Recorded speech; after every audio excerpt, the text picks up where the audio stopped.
Our top trade officials from the US and Indonesia are set to meet this week as pressure mounts over stalled negotiations on a deal announced in July. Amongst the high-stakes topics, energy and critical minerals. Randy Mulyanto filed this report for CNA. Trade talks between Washington and Jakarta are reportedly at the risk of collapsing, but Indonesia denies this, saying that the negotiations are still ongoing with, quote, no specific issues and, quote, normal dynamics.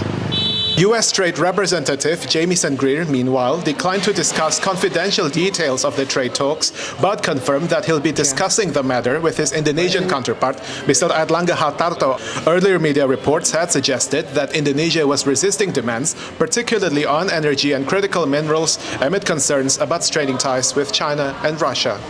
China has invested heavily in Indonesia's nickel, bauxite, and metal processing industries, a development that's part of a broader economic relationship. Indonesia and Russia, meanwhile, are exploring possible cooperation in nuclear energy.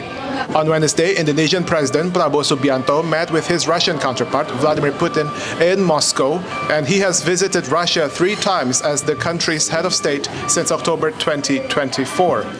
In July, U.S. President Donald Trump agreed to lower their tariffs for Indonesia from 32% to 19% under a reciprocal trade deal. This was conditional on Indonesia removing tariffs imposed on American products and easing non-tariff barriers for U.S. companies seeking access to its market. Jakarta also committed to buying Boeing aircraft as well as increasing imports of U.S. soybeans and energy products.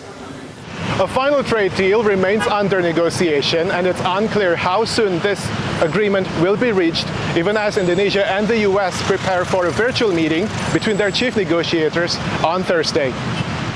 For CNA, I'm Randy Mulyanto in Jakarta.